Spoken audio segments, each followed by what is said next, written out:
बीच बड़ी खबर war room से लगातार अपने दर्शकों तक हम पहुंचा रहे हैं। महायुद्ध के 8 दिन पूरे हो चुके हैं और ये महायुद्ध अब 9वें दिन में प्रवेश कर चुका है। इस बीच महायुद्ध ब्रेकिंग आ रही है। युद्ध के बीच ईरान के राष्ट्रपति मसूद पेजेश्कियान ने एक बड़ा ऐलान किया है। ईरान अपने दुश्मनों को पूरी ताकत के साथ जवाब देगा। देखिए, ईरान कहीं भी पीछे हटने या झुकने को तैयार नहीं है। यहां पर चेतावनी भरे लहजे में पेजेश्कियान कह रहे हैं, हम अपने पड़ोसी देशों के साथ अच्छे रिश्ते चाहते हैं, संबंध चाहते हैं। ये ईरान के राष्ट्रपति ने कहा है। दुश्मन हमारे पड़ोसियों के बीच मतभेद पैदा कर रहे हैं, दुश्मन को 1 इंच जमीन भी हम नहीं देंगे। ये ईरान के राष्ट्रपति की तरफ से ये जानकारी सामने आ रही है। पेजेश्कियान ये कह रहे हैं, उन्होंने कह दिया है कि हम अपने पड़ोसी देशों के साथ अच्छे संबंध चाहते हैं। पेजेश्कियान कल भी ये कह रहे थे कि हम माफी चाहते हैं कि हमें अपने पड़ोसियों के साथ भी इस प्रकार से वहां पर जो मौजूद अमेरिकी सैन्य बेसेस है वहां पर हमले करने पड़ रहे हैं, लेकिन क्योंकि वहां से हमले हो रहे हैं इसी वजह से हम इस प्रकार के कदम उठा रहे हैं। ये पेजेश्कियान पहले ही कह चुके हैं और अब उन्होंने कहा है कि ईरान अपने दुश्मनों को पूरी ताकत के साथ जवाब देगा।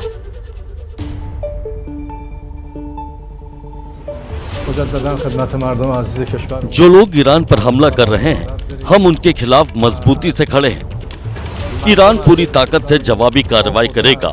हम अपनी मातृभूमि ईरान का 1 भी इंच कब्जा नहीं होने देंगे। ईरान अपने पड़ोसी देशों के साथ अच्छा संबंध चाहता है। दुश्मन हमारे बीच मतभेद पैदा करने की कोशिश कर रहे हैं। ईरान पर अगर कोई दूसरा देश हमला करता है तो जवाब देना ईरान की मजबूरी है, लेकिन इसका मतलब ये नहीं कि हमारा उस देश के साथ विवाद है। मातृभूमि की रक्षा के लिए ईरानी लोगों को सड़क पर उतरना चाहिए।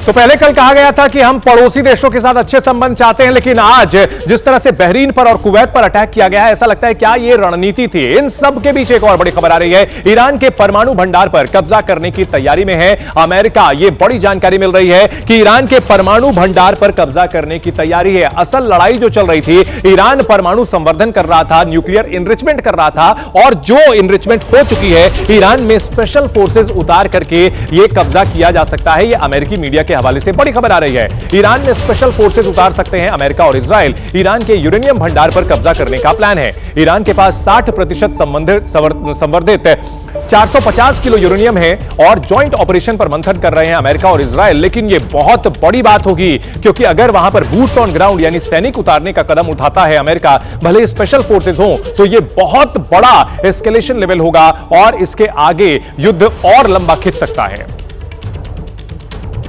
वहीं महायुद्ध को लेकर एक बहुत बड़ी जानकारी भी सामने आई है, जिसके बाद ये कयास तेज हो गए हैं कि ईरान में मौजूद संवर्धित यूरेनियम का जो भंडार है उस पर कब्जा कर सकता है। ये ईरान का संवर्धित यूरेनियम भंडार है, परमाणु बम बनाने के लिए इसका इस्तेमाल कर रहा है ईरान। ये दावा अमेरिका और इजराइल की ओर से किया जा रहा था और स्पेशल फोर्सेज भेजने की तैयारी में है अमेरिका और इजराइल। अगर अभी तक जो हो रहे हैं वो हवाई हमले हैं, अभी ना अमेरिका के सैनिक वहां पर पहुंचे हैं ना ही इजराइल के, लेकिन ईरान के पास करीबन जो 450 किलो संवर्धित यानी न्यूक्लियर एनरिचमेंट वाला वहां यूरेनियम है, उसको कब्जा करने की तैयारी में है अमेरिका और इजराइल। इसके लिए स्पेशल फोर्सेज उतार करके ये यूरेनियम अपने कब्जे में ले सकता है, ये जानकारी मिल रही है। और ऐसे में अगर ईरान में अमेरिका और इजराइल के सैनिक उतरते हैं तो फिर यह लड़ाई अलग लेवल पर पहुंच जाएगी और कई वजहों से यह बेहद कठिन माना जा रहा है ऑपरेशन, क्योंकि ईरान छोटा मोटा देश नहीं है। वेनेजुएला में जैसा ऑपरेशन किया गया था, ईरान में वैसा संभव नहीं है, क्योंकि ईरान एक बहुत बड़ा देश है, बहुत बड़ी सेना है उसके पास। IRGC जो वहां की है, वो ईरानी रिवॉल्यूशनरी गार्ड कोर, वो पूरी तरह से खामनेई रेजिम को लेकर वफादार है